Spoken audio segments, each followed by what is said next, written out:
Yo, what's up? Dr. Swole here, MD, Pro Natural Physique Athlete, back with another video.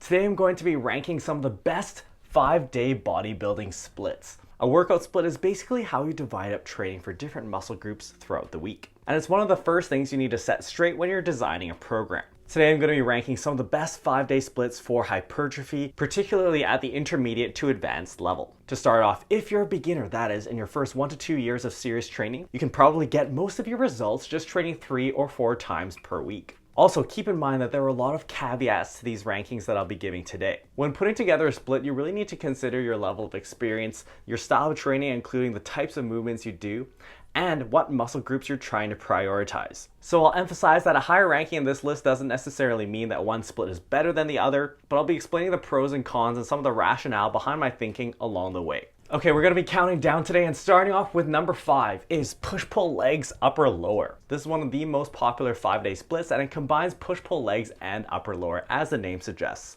I like to set up the split as pull day, push day, lower day number 1, rest, upper, lower 2, rest. And the reason I spread it out this way is so that you can spread out your heavy axial fatigue from heavy back movements and leg movements as much as possible throughout the week. So your pull day and leg days should be ideally spread out as much as possible. Also, when upper lower comes next to each other, you want the upper day to come first because a tough leg day can impact your upper body day coming afterwards, but not so much the other way around. Let's get into the pros and cons of push-pull legs upper lower. Starting with the pros. This split is simple to program. I think that's one of the main redeeming features here, and I do think this would be a good split for beginners to intermediates, especially if you apply some modifications that I've laid out in other videos. It's very intuitive to place your pushing movements on push days, pulling movements on pull days, and then having leg days. And the other main benefit of this split is that you don't have interference between days. For example, if you have an arm day and a chest day that are back to back, and your triceps are really sore going into your chest day, your performance on pressing movements might be affected by your sore triceps. So if you're the type to really want to push things balls to the wall and get really sore, you might want to try a split like this where you're still hitting a twice per week frequency for all muscle groups, which I do recommend, but you're still able to avoid overlapping soreness. Going on to the cons. One of the issues with push-pull legs and upper lower is that your shoulder and arm training comes after your pushing and pulling movements. When your triceps are already fatigued after heavy pushing and your biceps are already fatigued by being used secondarily in pulling movements, they're not going to perform as well on your direct arm training.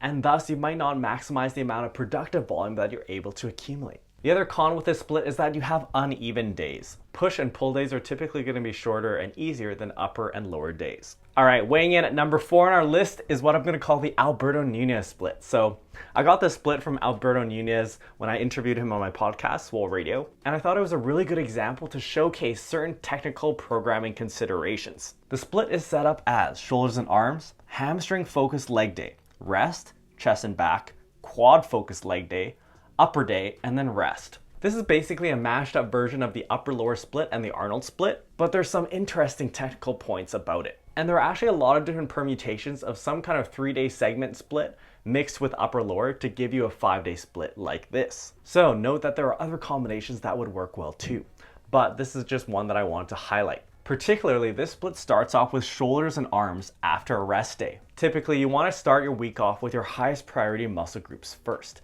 because this is when you're fresh off a rest day. So here you'll see that this split actually emphasizes shoulders and arms. It's also interesting to see how your shoulders and arms get trained 3 times per week. That is, when you consider that they'll get trained indirectly on your chest and back pushing and pulling movements. So this is a cool example of how to set up a split to actually focus on your shoulders and arms. In terms of pros of this split, you get a shoulder and arm emphasis. And this is manifested in the fact that your week starts off with shoulders and arms after a rest day, but also in the fact that your shoulders and arms get a higher 3 times per week frequency. Also, when you have that dedicated shoulder and arm day and the 3 times per week opportunity to do pressing movements, you can really focus on your accessory pressing movements like overhead press, close grip bench press, and dips. Okay, let's talk about cons of the Alberto Nunez split. This split is very well designed for a shoulder and arm focus. However, you'll notice that your chest and back training gets a little bit bunched up later in the week. This can be offset depending on your exercise selection on that shoulder and arm day at the beginning. And you might also consider that your hamstring focused leg day might hit your back indirectly if you're using heavy deadlift variations. But that brings me to the next point, which is that a shoulder and arm emphasis might not be necessary for overall global development. This is getting very nitpicky here, but basically when you start off the week with shoulders and arms, you are giving those muscle groups more priority, but you're thus giving less priority to your chest and back training. For most people who are less experienced and who just want general growth, I would recommend prioritizing your bigger compound movements like your pushing and pulling movements in your chest and back training over your direct shoulder and arm training. This is because if you're less advanced, you're going to be getting good biceps and tricep stimulus from your pushing and pulling movements as well. So you may as well place those bigger movements earlier in the week where you'll get more overall bang for your buck.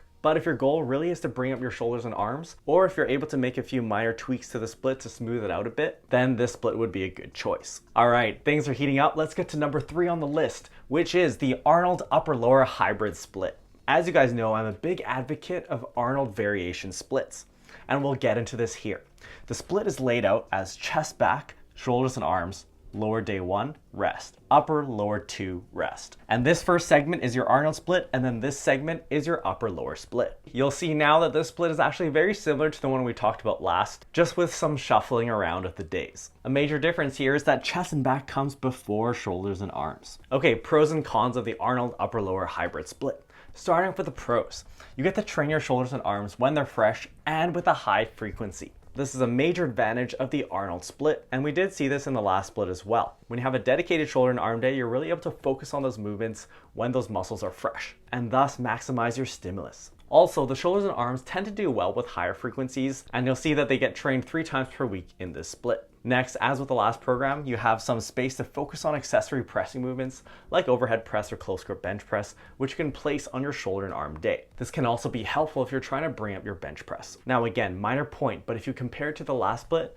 you'll see that chest back day gets priority over shoulder and arm day. And this is the order I prefer for global development. All right, let's talk about cons of the split. The main critique of the Arnold split is that your chest and shoulders get trained back to back. You have your chest and back day and then shoulders and arms right after it. Notice, however, that we can get around this since this only happens once in the week. Later on in the week, we have upper lower coming up. So through intelligent exercise selection, you can switch around your exercises so that you don't have your biggest pressing movements back to back. Still, if you are someone with shoulder problems, this may be an issue for you. Next, with this split and with the last one, fatigue distribution is not perfect. Fatigue distribution is how you spread out your training stress throughout the week, and ideally you want to have it fairly uniform. A dedicated shoulder and arm day is significantly easier than, say, a leg day. This isn't as bad as something like a bro split though, where you just have a plain arm day and then a big leg day. Alright, coming in at number 2 on the list is upper lower. Upper lower does particularly well when set up 5 days per week. Here it is. We start off with upper body day 1, lower body day 1, upper body day 2, rest, upper body day 3, lower body day 2, and then rest. Notice that when upper and lower come back to back, upper comes first, but through our placement of our rest days, you still have very even distribution of your upper body training and your lower body training.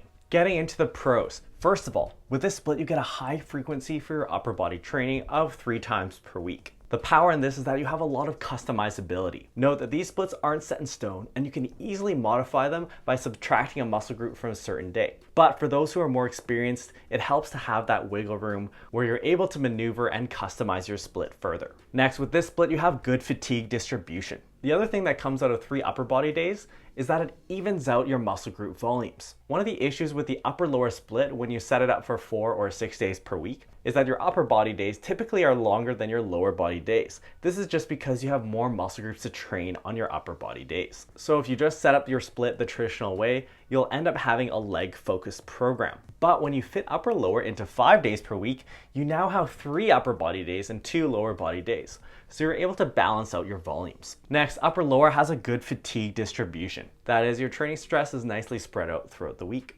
And finally, it's convenient for power building. If, for example, you have bench press goals and you want to train with a high frequency, this split would allow you to bench 3 times per week. So if that's something you want to try, then consider this split. Okay, going on to cons. With upper lower, as with push-pull legs, your shoulders and arms get trained after your pushing and pulling compound movements. And if they're fatigued after those movements, you may not perform as well. Note, however, this becomes less and less of an issue the more days per week your volume is spread out over. Since we have 3 upper body days here, you don't have as much volume on each of those days, so your biceps or triceps, for example, won't be as fatigued by the time you get to the end of the session, just because you haven't done as many sets of chest and back. The other thing I want to point out here is that you can modify this split to solve this problem, and I've covered this in other videos. All right, finally, the moment you've been waiting for, number 1, is full body. I'm not going to lay out this split just because it's pretty obvious. Just spread out your rest days as much as possible. But I ended up putting full body here at the top, and this is why. With a full body split, you have maximum customizability. You can very easily tweak the number of sets for each muscle group on each day, or subtract muscle groups from certain days to very precisely control the frequency and volume for each muscle group. So there's a lot of different things you can do with a modified full body split. Next, full body has excellent fatigue distribution. Since every day you're training full body, your training stress is very homogeneous across the week. As you get stronger, or if fatigue becomes a big issue, like if you're dieting, being able to spread out your leg training throughout the week can be mentally easier and better for recovery. Finally, full body allows for a high frequency, which can help you scale up your volume in a productive way. One of the main benefits of having higher frequency is that it serves as a vehicle for more volume. For example, if you just have one big back day in the week and you try to do 20 sets on that day, by the end of those 20 sets, you'd be really tired and you wouldn't be performing as well. In a 5-day full body split, you could do 4 sets of back on each of your 5 days. You'd be more fresh for each of your back sets and thus in aggregate perform more volume across the week. Now the full body split does have some cons. First of all, it's tricky to program, and I would not recommend this kind of training for a beginner. As I said, I geared this video towards a more advanced athlete, and if you are advanced, I do think it's worth trying a high frequency full body split at some point. But the issue here is that you have to be really good at auto-regulation. Auto-regulation means your ability to tweak the workout while it's in progress to suit how you're feeling that day. So say you train your chest one day and you're training your chest again, if your pecs are still sore, then you might want to say lighten the weight and increase the rep range. Then on the second day, for example, you might train with lower weights and higher reps. If you're not able to tweak things on the fly like this, you can run into chronic overuse issues. This also is a problem if your style is just that you like to train balls to the wall and get really sore. Next, with full body, you do get less of a pump just because you're training with fewer sets for each muscle group on any given day. For those who like to get a massive pump, it might be more enjoyable for them to split their training up over fewer days. Finally, with full body, you get longer workouts, and this is just because you're training all of your muscle groups in one day, and this might require moving around to more machines. Alright guys, so that was my countdown. Keep in mind that these were all good splits. There are so many different variations of 5-day splits you can put together, and all of these really are viable. Also keep in mind that with some modifications, you can really improve on a lot of them.